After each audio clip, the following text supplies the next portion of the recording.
Welcome to hashtag LDeduchat for a fantastic session today. Really looking forward to it today. We have Vic Goddard. Hopefully no introductions needed, but I will introduce him later to the stage. He's prepared a video for you to watch before we go into the Q&A. I want to welcome people from all over. If there were corners on the planet, we have got people from all corners. We've got Sarah across from Sydney in Australia. We've got Niwayan from Indonesia. We've got people from New York, Rome, and then across the breadth of our lovely country too. So welcome to you all on Twitter today, live on @ChilternTSA. If you're not following us already, make sure you jump on there and follow us. The conversations will be live on there, running up until 11 o'clock. Make sure you tag everything that you do with these sessions with hashtag LDeduchat. So today's session, we have Vic Goddard from Passmore's Academy. You might remember him from Educating Essex. I was going to play a small clip, but I won't. I don't think he'll thank me for that. Do go on there and have a look and see what Vic's about. I'm just putting together all the biographies as well, and they make a fascinating read, which we will send out to you in the course of this week. So without further ado, I'm going to jump straight into Vic's presentation. Enjoy.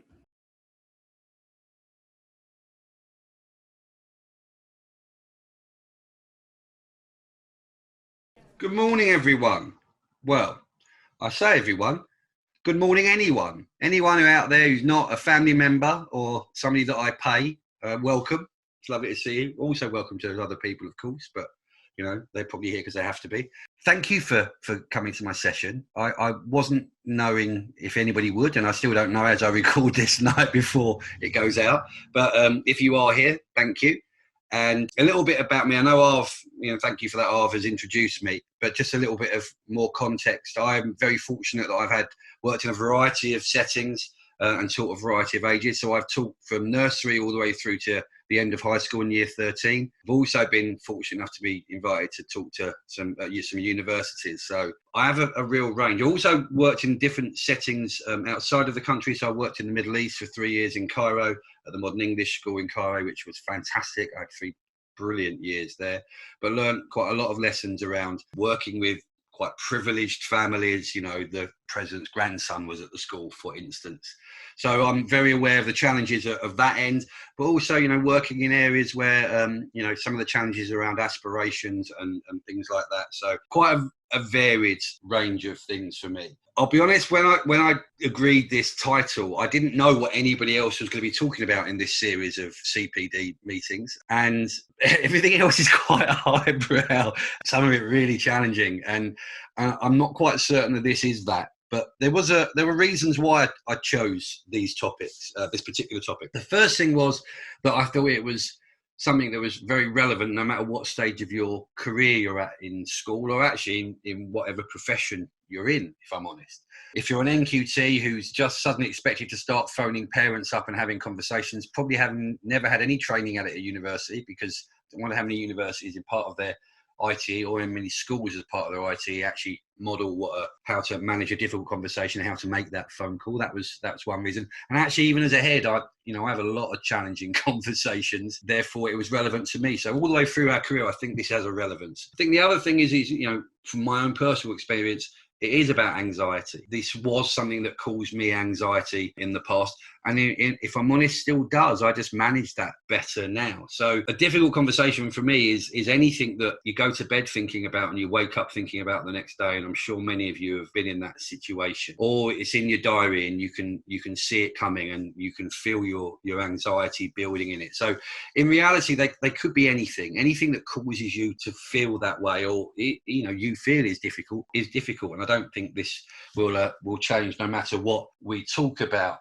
Obviously, there are 2 scenarios I'm going to try and relate to, 2 sort of common things that we often have to have a conversation about. So I'm going to allude to one about members of staff. So if you're managing a member of staff, often the most difficult conversations are for those that you work closest with. So if you're in a small school or you're in a small department and you're working closely with somebody, the likelihood is, we're normal human beings, you're going to become friends. But the hierarchy is still there within your relationship at work. And that's a difficult one. How do you have that challenging conversation with somebody who is a friend and not ruin your friendship? That's one of the scenarios I will allude to. The other one is for the parent you know, that challenging parent, everybody goes, oh, be careful when you phone them, who maybe is a little blinkered about how their young person behaves, unwilling to accept the school, not a lot of trust in us or whatever it might be. But one of those ones where, you know that it's going to be a little bit of a battle to convince them that what you're saying is actually correct. So I'm going to try and allude to those two scenarios throughout this, if that's okay. I guess the first thing for me would be that's the key message, is that you can worry as much as you want. And I did for years. You worry and you can make yourself ill. My stomach ulcer that I had at the start of my career was a bit of, was definitely evidence of my own anxiety around that. I took a decision that if that was going to cause me anxiety, it's going to be a recurring theme throughout my professional life, I need to do something about it. I need to start preparing for these conversations. But the key bit was, well, how do I do that? How do I prepare for those conversations? And actually, it was by chance that I was, as I said to you earlier, I was working in Cairo for 3 years, and I didn't want to lose touch with the English system while I was gone. I wanted to show that I was still sort of thinking and studying and things like that. So I signed up to do a master's degree with the Open University whilst in Cairo. And I'll be honest, I did most of it sitting around a pool, and it was lovely. But there was some real useful stuff that came out of it for me. And this was particularly one. And I came across something called a Johari Window now, or Johari Window, depending on how you want to say it. Now, some of you who know what this is will be sitting there possibly rolling your eyes thinking, there's nothing I can do and I'm going, because this is a really old piece of thinking. And you're right. This comes from some psychologists in 1955. It's a long time ago. The name is surprisingly unimaginative. They are the precursors to Jedward. This is the Johari Window was created by Joseph Luff and Harry Ingram.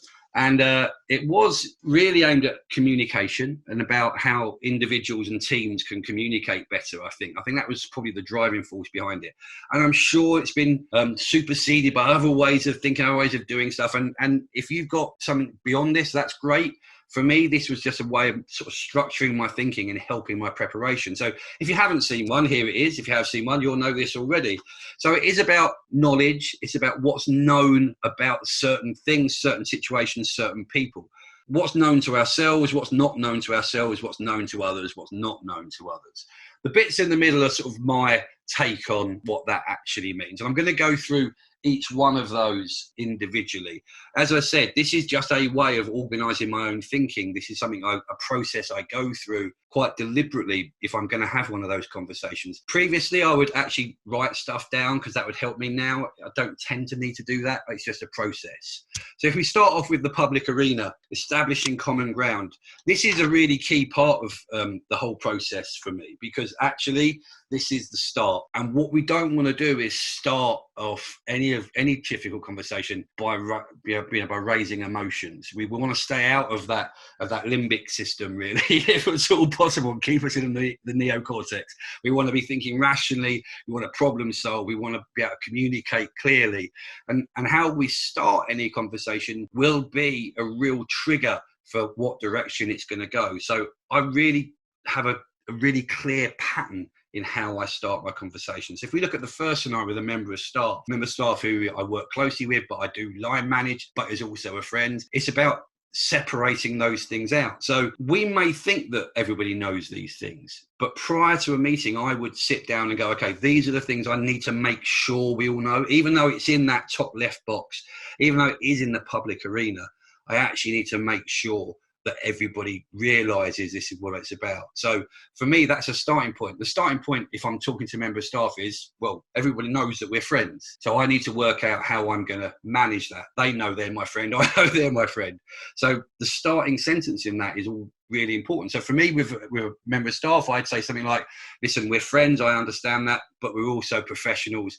And today, this needs to be a professional conversation, not a personal one. I'm sure we can work through the issues professionally and it won't affect our friendship. I'm sure you agree with that. And of course, giving that partial agreement sentence at the start by leading them to go, yeah, of course, that's fine. At least then to establish the ground that this is something that we hopefully can move beyond once it's over. With a parent, I'd start off by stating that the very known that we're here for the children.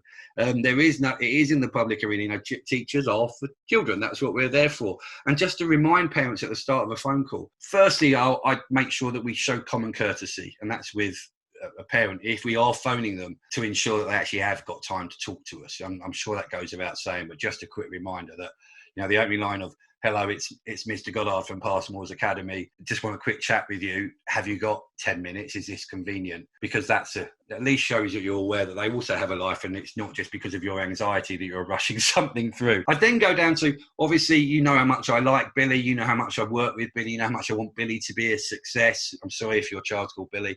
You establish that with the parent, that actually this is about a good thing. This is about you supporting their child, not there because you hate them. It's there because you like them and you want them to be a success, and you want them to go on to great things. And of course, any parent would agree with that, and would therefore that gives us a really good start to the whole conversation. Prior to starting it, I would have a list of the things I really need them to know, so if it was an incident at lunchtime with a parent I'm dealing with, as you know, our lunchtimes are very busy and we expect children to be able to control themselves or whatever it might be. But actually, it's just an opportunity to reinforce the key things that are going to underpin the rest of the conversation. No matter if it's in the public arena or not, reinforcing it and making sure it's there gives all of us an even playing field to start the conversation.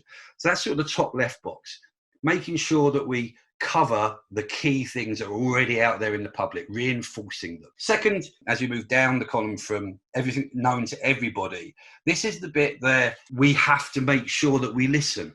And I think often when we're dealing with difficult conversations, our own anxiety leads us to rush through things, to garble things, to try and get to the end point, because then I can hang up and I can finish a meeting. I can go and have a little shake or a cup of coffee somewhere else.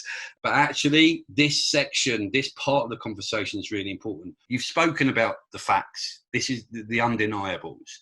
It's now an opportunity for you to get them to talk, for you to say, okay, obviously we've got this challenge, whatever you've stated the challenge may be. Is there something that we should know about? Is there something that's, a way that something's going to stop you from being able to meet the deadline? Or is there something that's affecting Billy at the moment, which would impact on his behaviour? And it gives the person you're talking to the opportunity to get it off their chest, to say what they want to say, because they'll be desperate to say something too. And it gives you a chance to show empathy, but to truly listen. Because let's be honest, there may be stuff going on that's stopping people being able to be a success that we're able to then remove from them. And that's our job. We want a win-win situation. We want them to be a success. And by them being a success, we're a success. So actually listening to anything that could be a hurdle during this part of the conversation, letting them know you're listening. So if it's a telephone conversation, partial agreement, lots of ums and okays, and I didn't know that, just so it shows that you're listening. If you're struggling to get them to talk, obviously there's lots of open questions you can have. Explain what that means, how's that impacting on their behaviour, etc. That will get the parent or the colleague on side to talking with you, and you can show that you're agreeing if it's in person by nodding along, the good silent nod, which means keep talking please. Or if it's on the phone, just ensuring that you repeat something they've said for clarification that shows you're listening, that they can actually understand that you do want them to be part of whatever problem is you're phoning them for, whatever that is. It's not something that is going to be imposed on them. It's something that there's going to be agreement about, and they will move beyond. So this section should be more about listening. And for me, that's after I've done the statement of fact, getting them to open up and to talk and to be understood actually allows them to realize that it's not just about you, it's about them as well. And it's about a common solution, not a solution that's going to be imposed upon anybody. And that will cause anxiety and therefore reaction from anybody. So that's a really key part. The nodding along, the listening, the restating of what's been said, asking for clarification, anything like that allows them to get off their chest what they need to. And they may say things that you don't agree with, and it doesn't mean you should, and you really shouldn't, but it does give you the opportunity to go, I'm not quite understanding can you explain that a bit more? And gives you a chance to have a dialogue to put your perspective in that conversation as well. As we move up to the top right of our Johari window, this is where it becomes really tricky. So this is where specifically around, well, in fact, in either of our two scenarios, if this is things that you know and they don't know, this is the shock section of a conversation. If that information you're giving them is a complete surprise to them, then their reaction is going to be one that you really is quite difficult to plan for you. So it's quite tricky. And this is where, for me, we start with certainty. We start with, the absolute facts of situations. Did you know that by missing your deadline, I couldn't complete this for this person, and then they couldn't complete that for that person? And the ramifications of that action is actually much wider than that individual. Now, I can state that because it's a fact, but also it's highlighting why what we're talking about is an issue in the first place. So I start with certainty with a parent. If it's about an incident, a behaviour incident, let's say at lunchtime, or not completing of work, keeping records and having information in front of you so you can be really certain about what you're saying will allow you to control the narrative of the conversation. It will mean that what you're saying is sort of inarguable, and people can't really go and say, well, that isn't true, because it's a fact. And if you establish that in the blind spot, that you are the expert in this conversation, that you have got something to offer, then actually it becomes harder to argue with, and people become more confident in your ability to make a decision and in actually what you're saying. So for me, the certainty when you enter the blind spot, the sort of the known to you but not known to them scenario, don't do hearsay, don't say this, that, or the other, don't exaggerate. Actually, these are facts. This is what I've seen. This is what I've heard. This is first-hand information. Means that it becomes something that is not going to be argued about. The other thing that often happens in this area, especially if I'm honest with parental conversations, is that the sidetracking happens. I'm sure we've all done that ourselves, and certainly we've seen it from children where, but what about that? And what about that? And, this also happened. The reality at this particular point is those deflection tactics are ones which are common and will happen, in any difficult conversation, but just making sure we drag it back round to this is the issue we're talking about. And how do you do that without annoying somebody? Well, I understand that point of view. I understand that you want to talk about that as well. Can we just finish with this thing first and then we'll get round to that? Often you'll find that can we get round to that part of it means you never get round to it, because they didn't really want to talk about it in the first place. It was a deflection technique. So being very aware in this phase of a conversation that you need to keep it on track. You need to be about the thing you're doing, and don't allow the deflection from the point in hand to happen. That's really clear for me, and actually it allows me to control the pace of the conversation, the narrative of the conversation, without it becoming a confrontation. The unknown unknowns, our bottom right hand corner, obviously I couldn't resist having Donald Rumsfeld up there.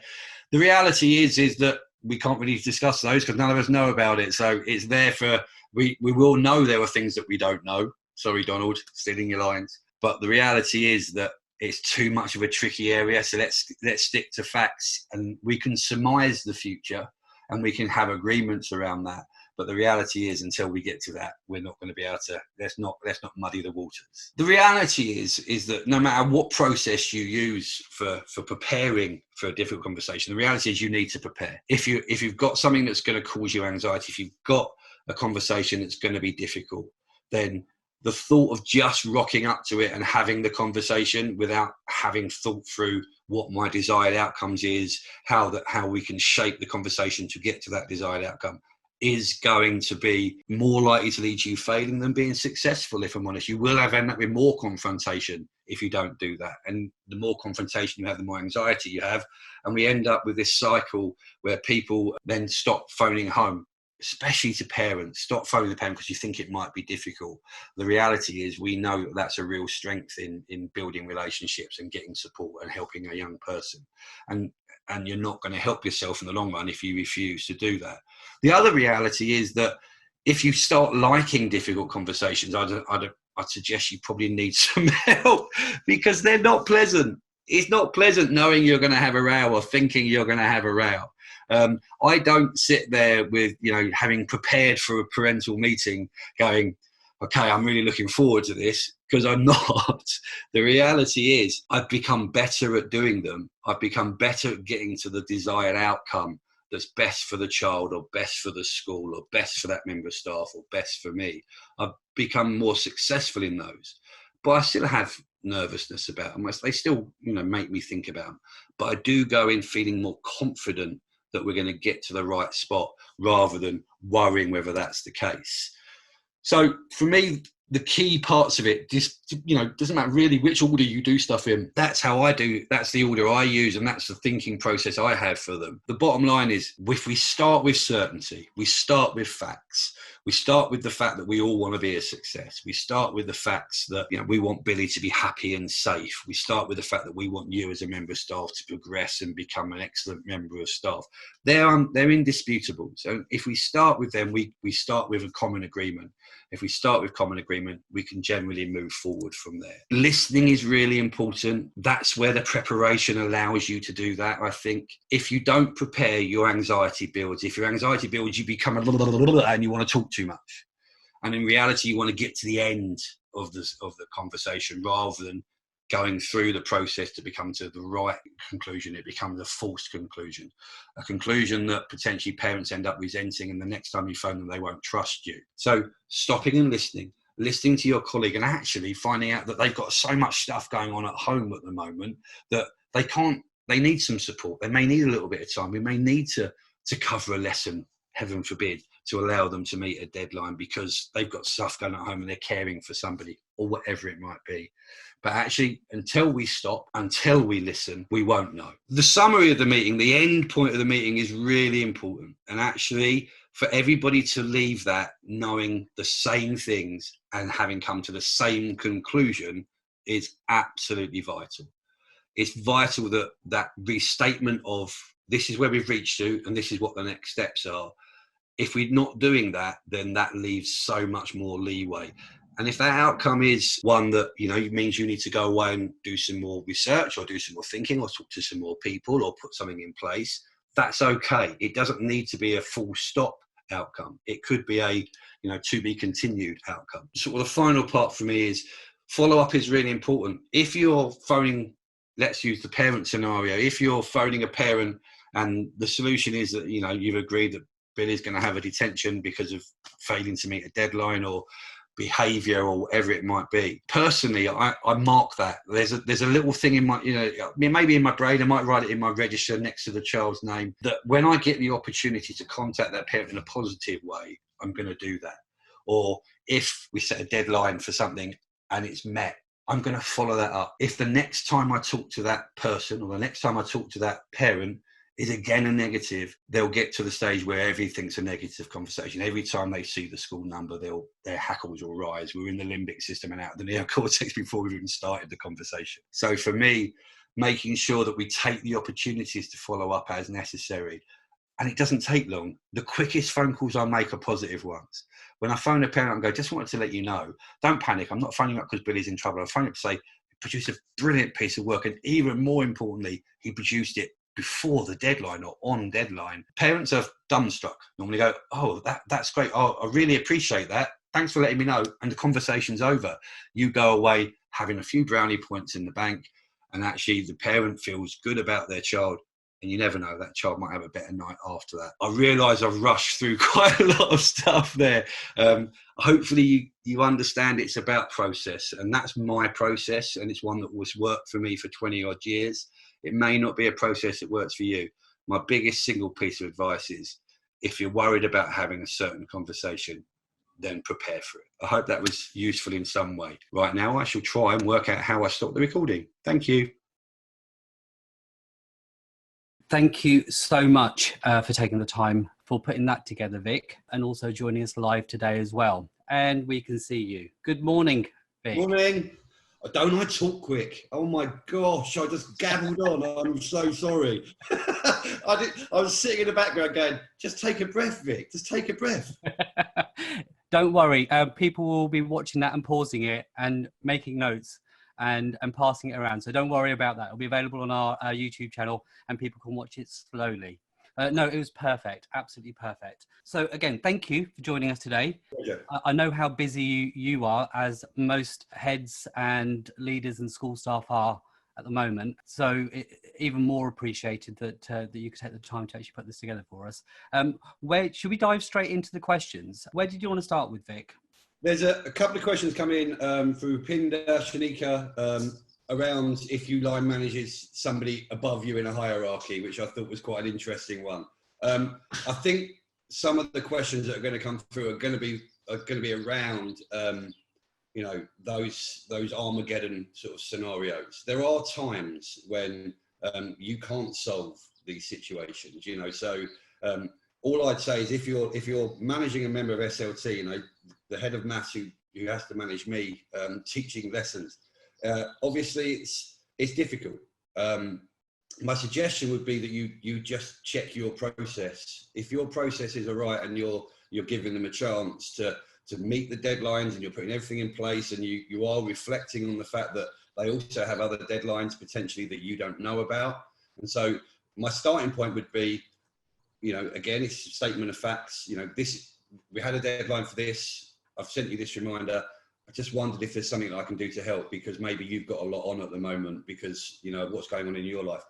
There will come a point, and I think, you know, that's maybe a theme through some of the questions, that you've done all you can and you followed your process and you've done the right thing, and then your school has to have a process for that. You know, be that, you know, you've got somebody to go to, or you have to go to the head. Obviously, that is quite a nuclear option, and you hope people are reasonable, but that isn't always the case. And another one that Steph asked around, what happens if you don't get the support from your SLT? Again, it's one of those moments where you sort of, I don't want to say if you've done everything right and you've asked all the right people and you're not getting support, you might be in the wrong school, but that may be true. Because fundamentally you can only do what you can do. And I think the problem we have is that as problem solvers, as teachers, we want to think we can fix everything. And there are times when human nature means you can't. Absolutely. I completely agree with that. Sometimes you have to look at it, you know, do you fit within the setting? It doesn't mean the setting's necessarily wrong. It just means that there's a difference in approach and philosophy between yourself and the school that you work in. And sometimes that is that can't be resolved. Absolutely. I think, you know, the reality is that some people don't meet deadlines. That's where we are. And as long as we are having that conversation, or at least giving us an opportunity to go, I recognise it, there's something that's gone wrong. Can I help you to get it right? And I think as long as we start in that point, it's very hard for anybody to be angry with you if you're saying, look, I recognise that this hasn't happened. I can't deny that. You can't deny that. What happens next is the key thing. And if that person's unwilling to accept that help, then, you know, that is what hierarchies are for. Yeah, absolutely. I want to add a little caveat to that, just while you're thinking about the next question, is the fact that during this time when we're actually remote from our workplaces, it's very difficult to get a full understanding about the other person's perspective in the same way if we were face to face. So all I would say to anybody out there that is having a difficult time, perhaps just think about the other person and the situation that they may be in, no matter who they are, and don't make any decisions based on the current situation necessarily. Definitely. It's interesting about managing your own emotions when things start to go a bit wrong. And I think that's about self-awareness for us, and actually being honest and say, you know, saying to a parent, if it's starting to become a confrontation, listen, we're not in a good place to have this conversation to get to a solution at the moment. Yeah. Do you think we could take a breather, or do you think we should reschedule? You know, and don't give them an option to carry on shouting at you. It's, you know, these are our two options. Our option is we take a breather and we restart again, or we rearrange this meeting, because you are in control of that. And I think often as professionals, we're worried about saying no to a parent, or saying, actually, this isn't working, we need to do something else, because we want to please them. We want an easier life. But the reality is that often that pause gives everybody a chance to reflect, and you come back and the conversation goes so much easier. But it is, you know, that dealing with your own emotions in that is a really tough one. And Ian asked about, you know, when that parent arrives in reception and, you know, they're demanding to meet the head of year or SLT member, and they're screaming and shouting. And we've got some of those. We've got some of those whose default setting is angry. And that is difficult. And And I guess the answer is, in that moment, that's incredibly difficult to deal with. And, you know, you don't want them shouting in reception and et cetera, but you also don't want to put yourself in a little room with them shouting at you. My answer would be, you actually can't deal with it in that moment very easily. You have to say, you know, you have to accept the fact that that's a reflection, that's a feedback, that's at some point in the future, you're going to have to go to them and go, listen, turning up in reception and shouting and making that isn't helping us to help you and help your child. So can we have an agreement that another time, if that's how you feel, and then give them that solution, be it, you know, if you have, you know, some administrative support, you say, phone this person first and we'll arrange for you to come in. That often is enough, or phone me first, or have an agreement. Just send me an email. And then you've got to keep to that agreement, because that stops the parent from turning up shouting again. But that's incredibly difficult in that moment, and all you can do is diffuse and try to rearrange, but you must make sure that follow-up is there. Creating a culture was interesting. Catherine asked around, how do you create a culture where staff feel that they can ask challenging questions both up and down? It always comes down to integrity for me. You know, that key one for me is always about integrity, and our previous actions are going to help our future actions in every step of the way. So from my perspective, that's not a quick fix. And anybody says you can go in and create a culture in a very short amount of time, you absolutely can't. It's about delivering on what you say you're going to deliver, listening when somebody actually does want to challenge you. Maybe it's somebody within your department, somebody you line manage, and they want to have that question. And if you are going to create that culture, you need to explain how they're going to do that, how you want people to challenge you. And if you're happy to do that in a group meeting, department meeting, that's fine. If you prefer that to be private, have that conversation, but, you know, be explicit. I want you to challenge me. This is how I want you to challenge me, because that's the most beneficial for all of us. But again, I'm going to be a stuck record. Preparation and planning about these sorts of things is absolutely key. I think there's a good question there from Paul about to do with the current situation. How do you have the difficult conversations about speaking to parents and students alike about returning to school when we have that phased reopening, whenever that happens to be? How do we have that conversation? We're having those conversations right now. So we're phoning our year 10 parents currently. So we're about 2/3 of the way through. And I know you can do that in lots of ways. You can do it by surveys and sending out letters, but we've chosen just to phone them and just have a conversation around how they're feeling about it. It's honesty. You know, we've been really open and honest with our families and say, we are talking about mitigating risk, not removing risk. You know, this is the scenario. This is what we're going to do to mitigate the risks as best we can.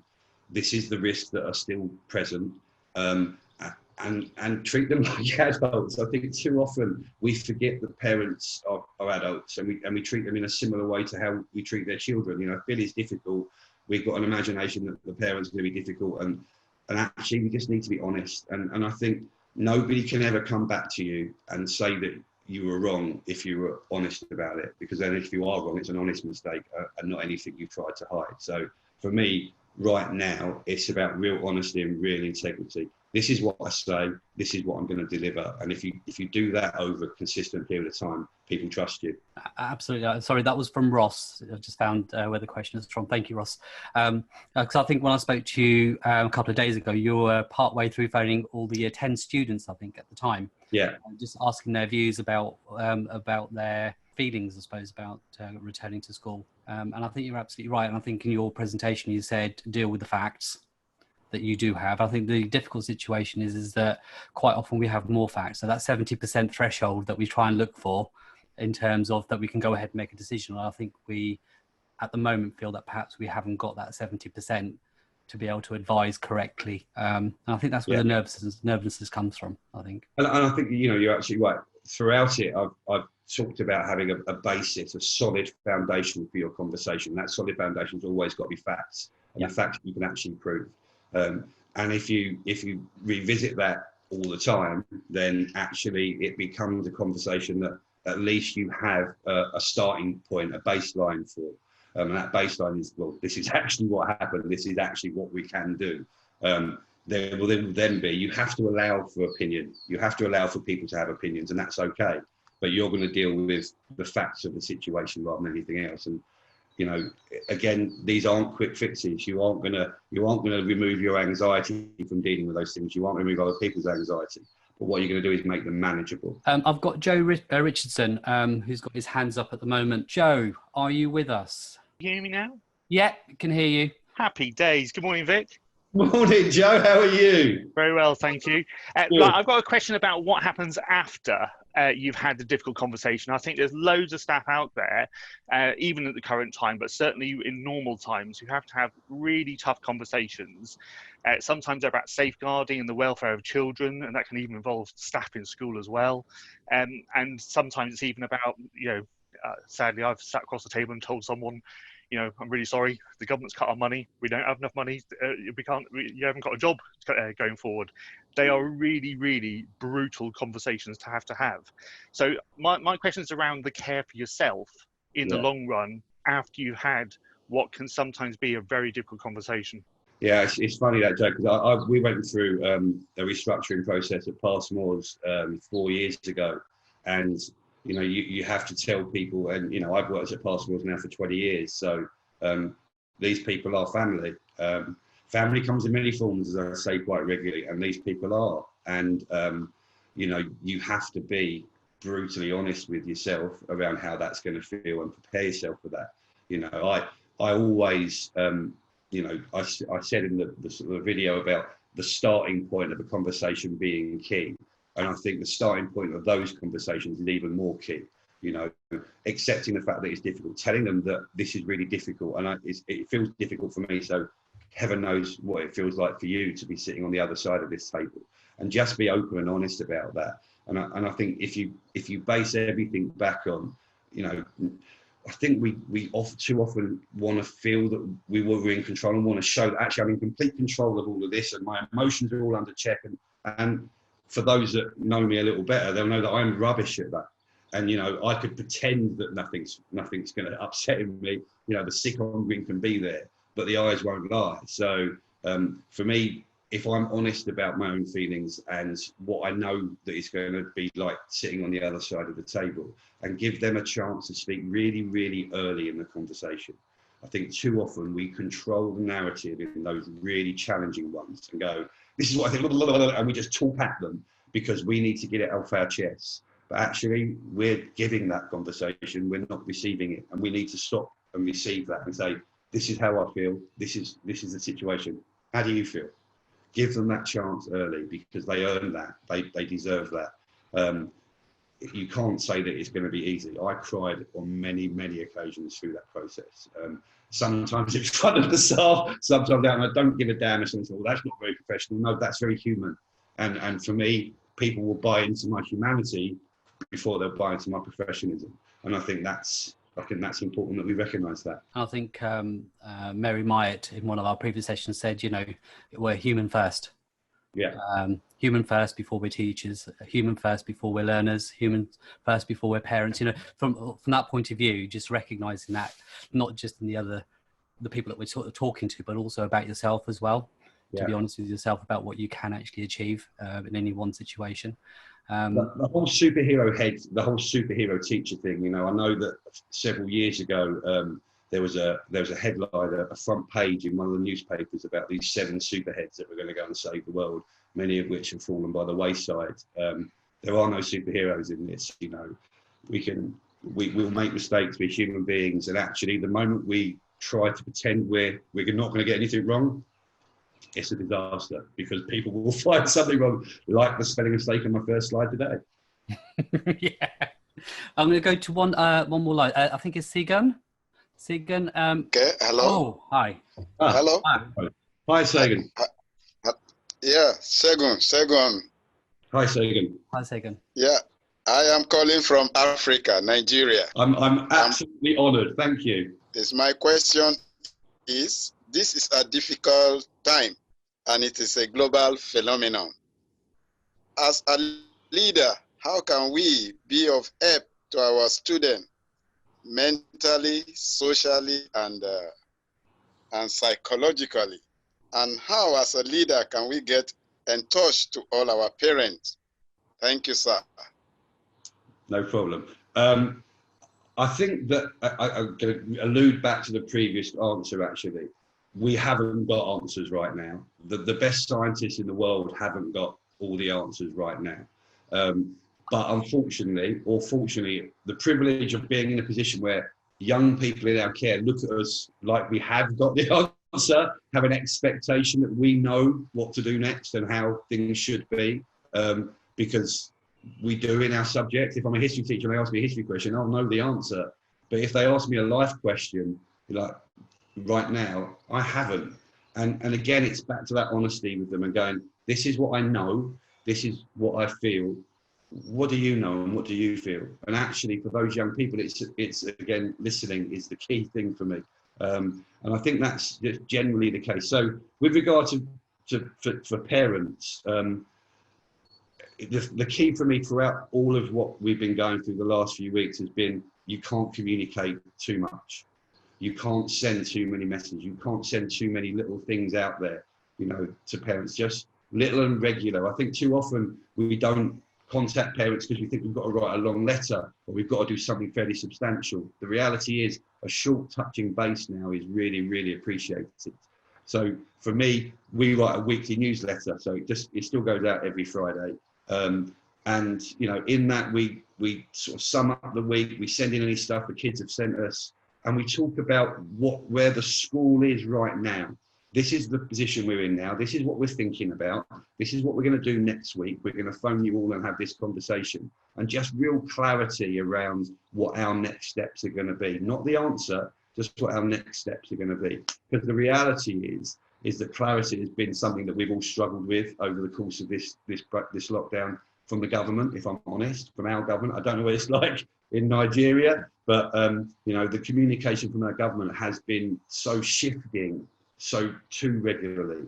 And there's a bit of me that thinks that patience is key, and to say I don't know the answer right now, but this is what I'm thinking, but I'll confirm which direction we're going at a later date once I've got more information. And it's just about being honest, you know, accepting our own humanity, accepting the fact that we don't know all the answers, and communicating that. This is what I think, but I don't know if I'm right, is an okay answer. I'm just going to I'm going to pull a couple of questions together. One was from... Just while you're doing that, there's one that came in from Nick Hanley about yes. a young member of SLT, and I manage older colleagues who feel more experienced than me. They like to point out they're any former SLT members that have stepped down.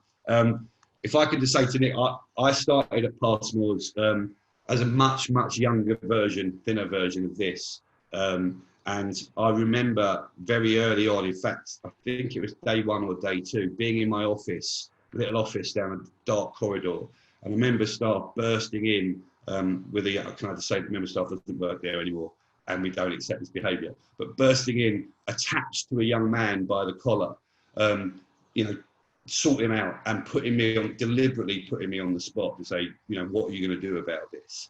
And then when I dealt with it and removed the young person, that member staff then gave me lots of really great advice about how I should have dealt with it in the way he would have done, which wasn't the way I would have done it and isn't the way I've ever done it since. And that's probably why it doesn't work there anymore. But the reality is that's a deflection process too. That member of SLT who's saying to you, or that member of that person who said, oh, well, I used to do this job years ago, say, great. There's almost no need to argue that conversation. That's your nodding dog. Okay, thanks very much. Now back to the main point. Now back to what we're going to do with this. You know, it's a deflection tactic. It's a way to unnerve you and to put you on your back foot. My suggestion would be just be strong in your position.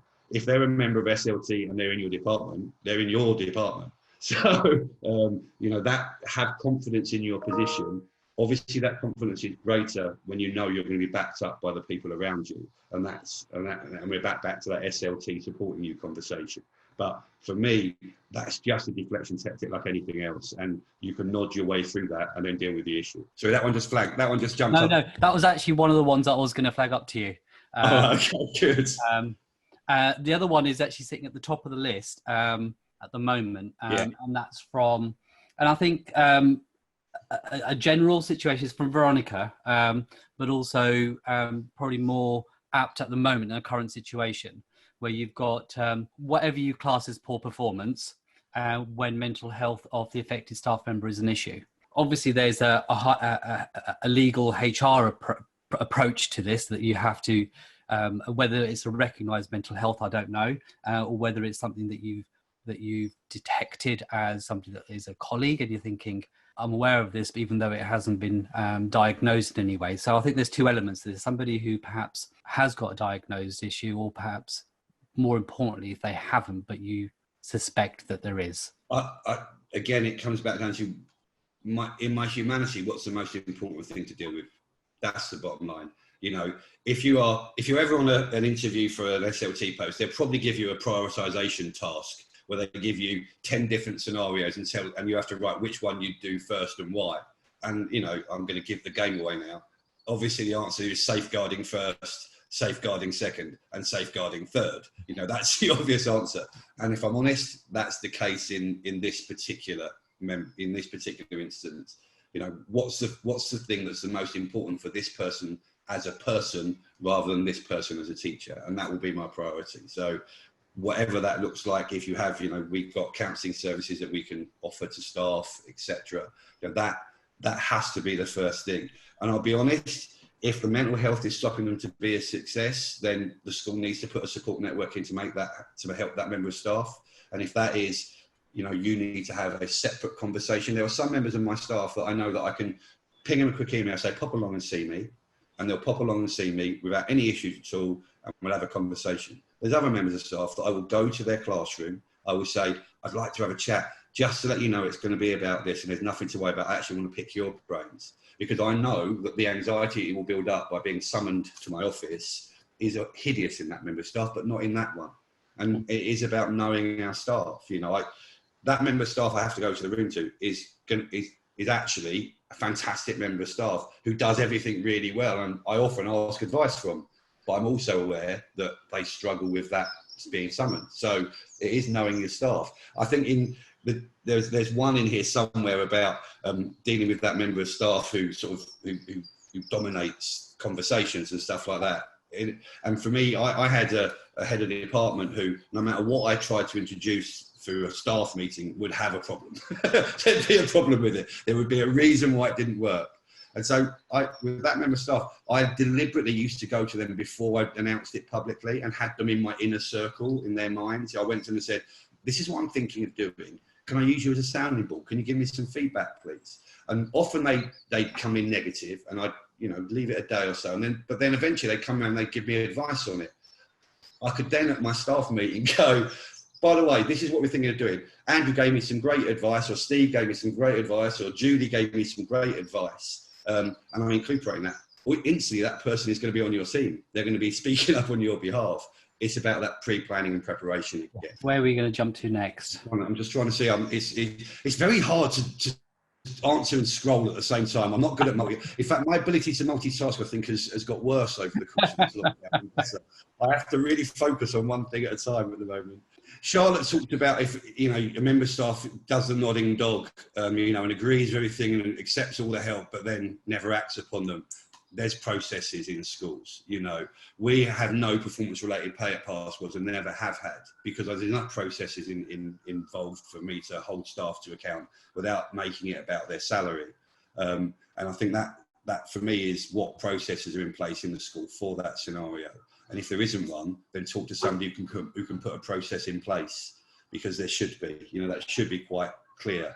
Sorry, the dog walker's just arrived. I don't know what I've got a dog walker arriving. Talk to the dog. Anyway, so that for me, that's that you have to have systems in place above you, because there'll always be a what if. And if that system isn't in place, don't just moan the system's not in place. Go and talk to somebody who can put it in place. There's lots coming through. I mean, there's a lot coming through in terms of that I think schools need to have a coaching, CPD, mentoring style approach towards their staff, because some of the questions that are coming through are very much in terms of, well, I know there are sessions that would address these issues in terms of how do you deal with, I think it was somebody... All of those are the self-awareness that we think staff have and the reality often don't match. Yeah. And I think that statement of reality, I know with behaviour management, we'll often do that. You know, Billy, you're making a noise is enough to stop Billy from making a noise because you've told him he is, and he hasn't just been thinking. And I think with a lot of our staff, we have a presumption that they've thought things through and they understand the importance of something happening. You know, maybe a deadline. Deadlines are often a key.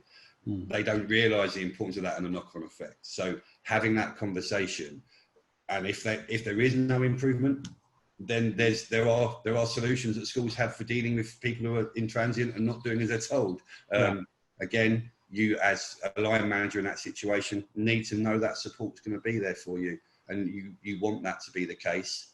Sometimes it isn't, we know that, but again, I come back to if there's something not there, ask for somebody to put it in place, because often it's been an oversight. Oh, I hadn't really thought of that, maybe an issue.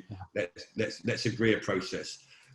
If you've got a smart school, they'll agree that process in public with everybody, and then everybody knows what the ramifications of not meeting deadlines are or not doing something are, because they've been part of agreeing what the process will be beyond that. So again, I mean, we've got Francis who said, how do you manage when staff try to get personal and make personal comments towards you as a defence? I guess it depends on where they are where you are in a relationship with that person and and what sort of thing they're saying. Obviously, there are some things that are unacceptable in life, you know, and being personally attacked, no matter what the situation is not acceptable. Trying to maintain your own integrity and within that is the key for me. You know, there are times and people have said some hurtful things about me, both to my face and not to my face over the years. Having done the telly thing all those years ago, you know, you can choose to read things, you can choose not to. You can choose to take those things personally, or you can choose to understand it's somebody's anger speaking and not them. That takes quite a lot of resilience. You know, there are times when, you know, I think I'm really resilient, and there are times when things affect me. And for me, it's about me having a support network. I think anybody in a pastoral position should have some level of supervision in some way, because normally you're dealing with some really difficult things. And I think actually moving forward, we're going to have some really horrible conversations over the next 18 months, probably, with young people and families about what they've been through. And we have to reflect on the impact on ourselves as human beings. You know, having conversations with my family who are worried about me right now, I understand that because my job is to look after other people, and then who's there to look after me? I have a support network. Have you?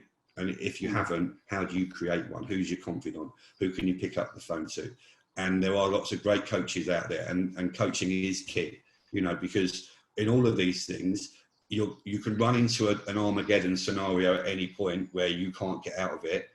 It's about then what you do next time to try and avoid that. How do I ensure that that's less likely in the future? What actions can I take outside of this meeting? So be it I have to get somebody else to phone that parent and have an agreement they're not going to behave like that, be it something else, but to actually have action. Don't suffer in silence. If you're in your walk-in cupboard at the end of the day crying, then you need to find somebody to talk to. Absolutely. So we're coming towards the end of our session, Vic. I think what's come through really, really clearly in terms of, especially to do with your style of leadership, is that you invest time in getting to know your staff. I think that comes very clear, because some of the questions that come up, if you know your staff as a leader or as a colleague, then those questions are quite easily answered. That does come down to style. You know, for me, the previous head, I was deputy head for Passmore's. When he gave me some advice about the job, he was wonderful and a fantastic supporter for me. Kevin Sadler, his name was, and one of my best teachers, because he taught me lots of things. He said, Vic, remember, the job has gravitas. And I know why I said it, because I struggle with gravitas. You know, I sit and listen to myself thinking, who's that common bloke? It's me. Actually, I think that the key is honesty and openness. For me, for my leadership style, they know who I am. They know what upsets me. If I'm walking down the corridor, my stick on green, I don't fool the staff. I may fool the kids, but I don't fool the staff. And the ability to be human and to show your humanity, and that you make mistakes and things upset you. I think if you are in a position where you are comfortable to do that, and you've got to be comfortable to do that, if you're in a position to do that, the benefits you reap moving forwards, where people understand who you are as a human being, what you stand for, and that you will stick to your beliefs. will pay you such dividends in the future. And if it doesn't in the short term, don't worry about that. If somebody uses that against you, you know, that's okay. That's a reflection on them and not on you.